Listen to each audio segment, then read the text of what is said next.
오늘은 마가복음 495절 말씀입니다. 그리고 잔을 가지고 감사하시며, 이 잔은 포도주가 들어있죠. 그들에게 주셨습니다. 모두가 그것을 마셨습니다. 그분이 그들에게 말씀하셨습니다. 자, 이제 이번엔 감사하시고예요.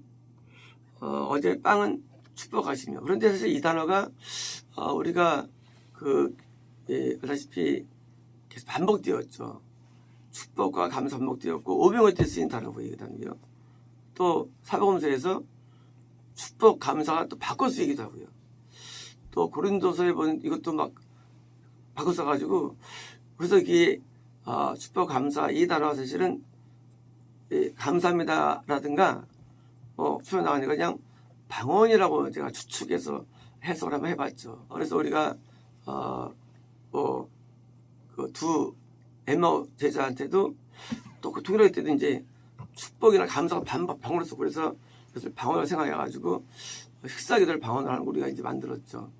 오늘 모르겠어요. 뭐 이런 내용이 진짜인지 모르겠지만 이런 거예요. 지금 이 잔을 가지고 감사한 내용이 있다면 모르는데, 감사한 내용이 없고요. 축복도 내용이 없어요. 근데 이것이 사복음서, 고린도서에 이게 그대로 반복되고 서로 다르게 쓴다는 거예요, 단어를요. 그래서 이게 우리가 이거는 우리가 아는 것처럼 이렇게 우리가 축복이라는 어떤 특별한 어떤 문장이 있거나 감사의 문장이 있는 게 아니라 방언기도의 내용이 아마 축복의 내용과 감사가 있는 게 아닌가, 이런 거죠. 이제 하나님께 영어로 방언으로 감사로 올려주는 것이고요. 그렇죠. 예수님의 그 십자가를 통해서 영생을 주니까 당연히 감사하죠. 동시에 방언 속에서 영생을 축복이 이게 오는 거죠. 축복이 오는 거니까 오로 내려가 있는 거죠. 그래도 우리가 이제 그것을 이 방언 해석이 안 돼서 그런 것이지, 해석한다면 감사 내지 축복이라는 내용이 섞여 있다고 이것을 감동받은 거죠. 누가요? 마가나 또 마태나 누가 감동을 받은 거죠. 받아서 이 내용이 감사라고 해서 쓴 것이라고 이해되는 겁니다. 그러면 이게 다른 얘기 때문에 어떻게 다시 또 축복으로 뒀어요. 이제 대해서 또 간에 대해서. 이게 말이 안 되잖아요. 아니, 한 잔에 대해서 축복 감사, 빵에 대해서도 축복 감사가 번갈아 쓰거든요. 사복음서에서 똑같은 장면에서. 그래서 이것이 이 감사라는 것이 영적으로 이제 그 하나님의 어떤 속성적인 내용에 대한 그 내용이지 문장은 없고, 그래서 주면서 방언으로 기도처는 이해하는 겁니다. 그런데 이것은 나의 피, 그 새 언약의 피. 새 언약은 이제 동물의 피가 아니라는 의미죠. 또 그것만이 아니죠. 구약과 신약의 대별이죠. 구약 때는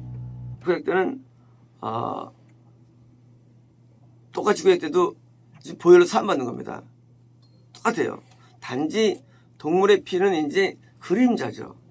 그림자. 그러니까 이제 동물을 죽여서 피를 빼는데 그 피가 죄사함을 주는데 동물의 피가 주는 건 아니죠. 하나의 그냥 그림자로서 사실은 예수님의 십자가에 이런 거죠. 그 피로 해서 사함받는 거죠. 그러면 왜 새 언약이냐? 앞에 구약도 동물의 피가 그림자면 똑같은 거 아니냐? 구약 때도 예수님의 보혈로 사함받고 시대 때도 사함받는데 언약이 같은 거 아니냐? 예수님의 십자가 보혈로 아담부터 제리까지 동일하게 다 사함받는 건데 사람이 그냥 언약이죠. 근데 새 언약이라는 거죠. 그래서 이제 새 언약이니까 세 계명을 주노라, 사랑하라. 이제는 다 필요 없어. 사랑만 하면 돼. 요한복음에서 이제 일법 필요 없어. 세 계명이 왔잖아. 세 계명 왔잖아. 이제 우리는 이제 다 하지 말고 사랑만 해서 인본주의 빠지죠. 왜? 세 계명이 한 것을 대체한다고 믿는 우리식 사고방식이죠. 새 것. 그런데 성경에서는 옛 것과 새 것이 다 필요하다고 말씀해 주시죠. 어디든지. 그 말씀해 주시고, 이 새라는 개념은 그런 대치적인 새가 아닙니다. 새가 아니라 지금 똑같이 우리도 예수님의 보혈로 삼았는데 동물을 죽일 때 피는 것처럼 우리도 죄사함의 눈물과 애통과 아픔이 있어야 우리는 삼았는 겁니다. 그러니까 새 것이 대치 개념이 아니에요. 과거 게 있어야 되는 거예요. 구약 때 성소와 지성소와 또 이 뭐죠? 이 성은 뜰이 있는데 지금도 있어요, 영적으로요. 지금도. 그러니까 이제 우리는 구약에 사라지고 새겨 온 게 아니라 구약이 그대로 존재하는데 그럼 새거는 뭐냐예요. 사실은 구약 때 있는 내용이 구약에 있는 모든 선지서도 지금 신약을 다 조명하며 전부 다 신약은 구약의 요약에 불과합니다. 사실은요. 근데 새거가 뭐냐, 새거가. 그러니까 이제 새거니까 자, 이제 우리는 다 끝났어. 이거 필요 없고 제사법도 끝났어. 제사법도 다 써고 이제 예수님의 보혈을 믿으면 사함받아라는 쪽으로 이제 비약적인 해석을 하게 되는 거예요. 비약적 해석. 그래서 이제 새 언약이니까 자, 이제 피가 들었으니까 이제 지나갔습니다. 이제 이걸 믿으면 제가 사함받습니다라는 하는데 이건 억측이에요. 억측. 그렇지 않습니다. 그러면 여기서 새가 무엇일까요? 새가? 그것은요, 예수 그리스도를 믿는 뭐예요? 마음에 구약도 물두멍이 마음의 줄을 삼는 거죠. 는 마음에 보혈의 능력이 강화됨을 말하는 거예요. 강화됨을.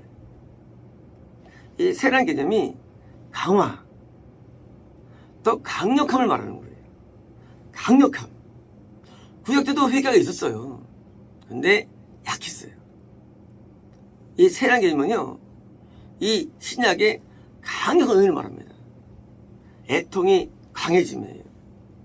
구약 때도 사랑의 계명이 있었죠. 근데 신약 때는 뭐예요? 사랑이 훨씬 강해지는 거예요. 사랑이요. 이 새라는 개념에 대한 오해인데 새는요, 이 과거보다 강력한 구약의 증포를 말합니다. 새라는 개념이. 그래서 이제 뭐예요? 이제는 회개가 굉장히 깊어지는 거예요. 언제에 비해서? 구약 때에 비해서. 왜냐면 십자가에서 그 피의 사함만이 아니라 사함은 능력마저 덤비기 때문에 능력 맞아요. 구약 때도 많은 신앙성이 있었죠. 그런데 신약 때는요, 이게 모든 게 강력해집니다. 이제 너희들은 이런 거예요. 너희는 이제 나의 보혈로 죄사함 받는 것이 훨씬 강해져 하는 그런 면에서의 새 언약이 되는 거예요. 우리는 다윗의 회개를 알고 있죠. 근데 구약 때는 그런 회개가 많지 않았어요.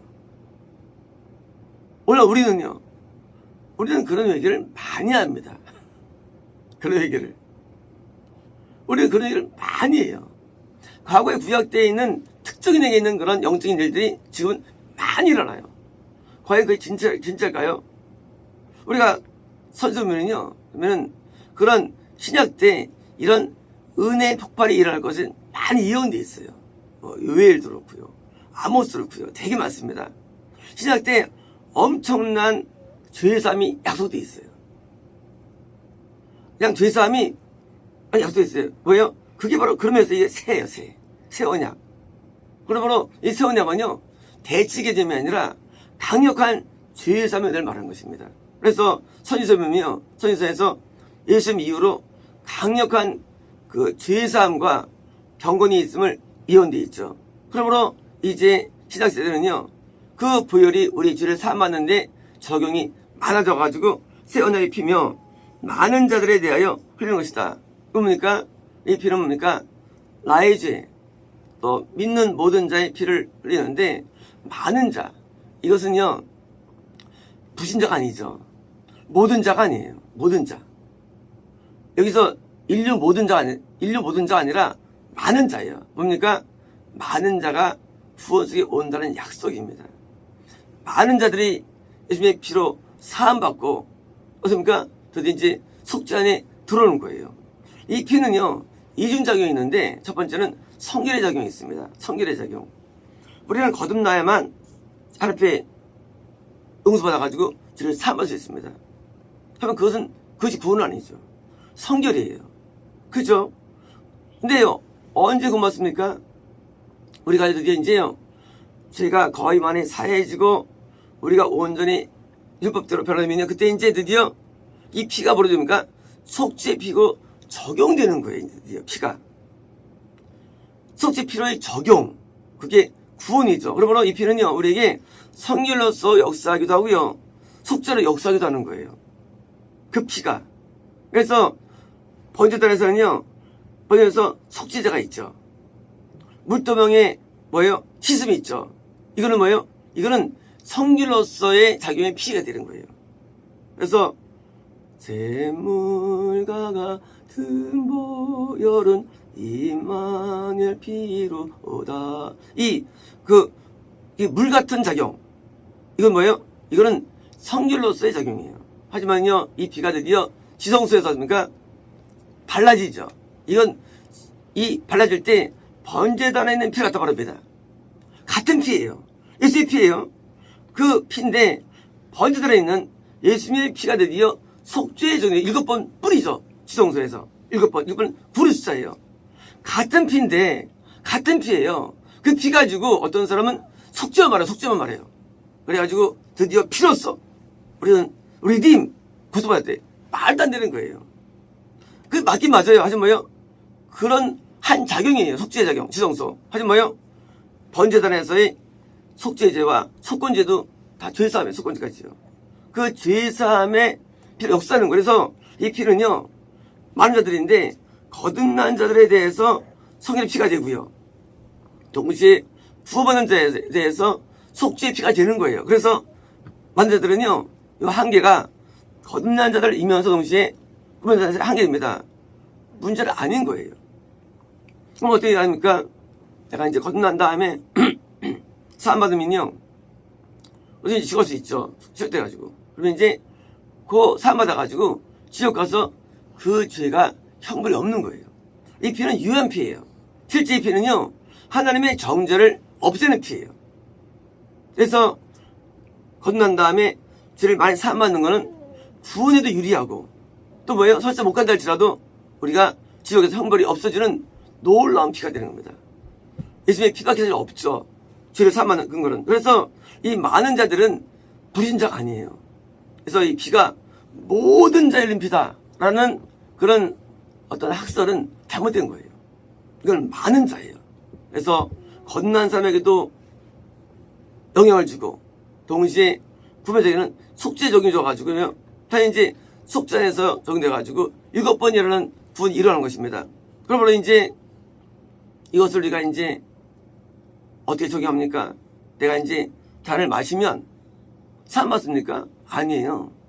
마시면 기념이에요. 내가 예수님의 피로 사함받았다는, 구속받았다는, 물론 구속은 앞에 있을 일이지만요, 구원받았다는 뭐예요? 그런 기념으로 포도주를 마시는 것입니다. 기념할 때. 그래서 빵을 먹고 마시는 성찬이죠. 기념을 마시면 누가 합니까 이거를요? 구원받은 자의 원칙이에요. 왜냐고요? 성결된 자가 성결되기 받기 전, 그러니까 거듭난 사람이 하는 의미가 없죠. 왜? 실족돼 가지고 죽을 수 있으니까 이건 기념할 수 자격이 없는 거예요. 구원받은 어떻게 합니까? 받으면 이걸 이제 기념해가지고 주님의 피에 의해서 됐던 것을 확인되는 거예요. 구원은요, 이런 거예요. 구원은 약간 피가 발라진 거거든요. 6월절은 구원에 대한 묘사예요. 묘사. 때문에 뭐예요? 죽음의 영이 지나가는 거죠. 근데 죽음은 육신 죽음이 아니죠. 영의 죽음, 영이 지나가서 생명 가운데 보존받는 거예요. 이런 거예요. 내가 마시면서 이게 내가 아직 피가 내가 발려있구나라는 표현 및 고백이 되는 거예요. 그러면 이제 죽음의 영이 지나가니까 생명이 있다는 의식이 되는 거예요. 성만찬은 사실은 의식이죠. 동시에 우리는 밥을 먹을 때 이렇게 음료수를 마시고 밥을 먹을 때 먹죠. 우리가 이제 성만찬이 이렇게 이제 그 형식을 된 것도 있고요. 우리가 밥을 먹을 때 방언으로 하잖아요. 이런 거에 방언하면 어떻습니까? 축복과 감사가 일어나죠. 방언 가운데. 그런데 뭐예요? 내가 먹을 때 내가 영이 주님의 구원 가운데 있다는 사실이 우리가 증명이 되는 것입니다. 왜냐하면 식탁에서 하나님의 평강이 있고요. 은혜가 있습니다. 돈 밖에 있으면요. 아주 식탁이 힘들어요. 아주 힘들어요, 식탁이. 그래서 이제 식탁이 가족이 모이는 건데, 모여서 관계하면 힘들죠. 근데 관계 좋으면 평강과 은혜가 넘쳐납니다. 그래서 식탁이 우리의 행복의 어떤 순간들이에요. 그런데 그래서 어떻게 있으면 우리가 행복이 드러나는 시간입니다. 행복이. 그래서 같이 밥 먹어서 까르르 웃고 재밌어하고 이게 뭐예요? 우리가 꼭 포장을 마시지 않는다 할지라도 예수님의 구원의 은총이 임한다는 것이 식탁마다요. 그래서 우리가 살면서 일반적인 식탁 또 일반적인 모든 삶의 관계 속에서도 행복이 넘쳐나죠. 이게 삶의 성만찬입니다. 성만찬은요, 삶에 있는 거예요. 살면서 같이 있으면서 얼마나 행복합니까? 같이 인간적인 영적인 그런 정을 누리고 또 기쁨을 누리는 뭐냐면 이게 피가 흐르기 때문에 거기서 오는 효과예요. 그래서 구원받으면 아주 이 식탁이 좋아집니다. 어둠이 안 나도 구원받을 수 있죠. 근데 이제 어둠이 나가면 이제 구원이 가꿔지는 거예요.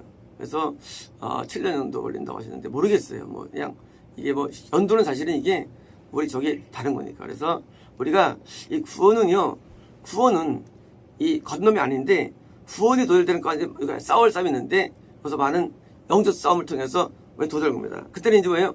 그때는 이제 항상 가정이 행복하죠. 왜? 구원 속에 있기 때문에 그래서 이제 빵과 포도주 우리의 일상이 즐거워집니다. 그리고 행복해져요. 그래서 구원은요 우리에게 행복을 주는 진짜 놀라운 그런 축복의 은혜가 구원입니다. 그래서 그때는 이제 싸울 일도 없고 다툴 일도 없어요. 그게 구원의 효과예요. 구원받으면 별로 싸울 게 없어요. 그래서 구원받은 속에서 오는 이런 즐거움. 그래서 빵을 먹고 지금 사실은 저는 성만찬을 뭐로 보느냐 우리의 일상 삶을 봐요. 삶 가운데 오는 기쁨과 평안함, 행복들이 있는데 이걸 마귀들을 방해하죠. 근데 이제 구원 속에 있으면 마귀가 상당히 제압되기 때문에 이게 잘 역사를 많이 못해요. 그러니까 이제 어떤 특장이 있다 할지라도 금세 이게 해결돼가지고 늘 좋습니다. 그래서 예수께서는 늘 뭐예요? 예수는 잘 먹고 다녔어요. 예수께서는. 그래서 사람들이 저거 세상에 탐식감이 애주가라고 성만찬이에요. 삶이 성만찬이에요. 그래서 세리요한은 맨날 회개하는데 맨날 애통하는데 세상에 뭐예요? 그건 이제 우리 도달되기 전 상태에 대한 인도죠. 예수님께서는 그냥 안 나왔지만 많이 웃고 재밌고 평안하게 식사하실 겁니다. 그래서 오해받을 정도로 얼마나 예수님께서 잘 드셨으면 애주가이면서 했어요. 그러니까 이제 우리가 식탁이나 우리가 삶에서의 성만찬이 일어나면 우리는 구원이 있어야 돼요. 그래서 이제 요즘에요 구원받은 자가 오늘 적용되는 것이죠. 이 빵도 영생의 빵이 되는 것이고요. 이 포도주도 이것도 죄 사함을 통해서 완전히 죄 사함 받은 결과니까 이것이 죄 없는 의롭다 하심에 대한 증거가 되니까 이거 바로 진짜 적용된 것입니다. 그러므로 이제 우리가 구원에 도달돼서 이런 성만찬의 은혜가 모두에게 임하기를 제가 앞에 한국에 기도드리며 또 원합니다. 마치겠습니다.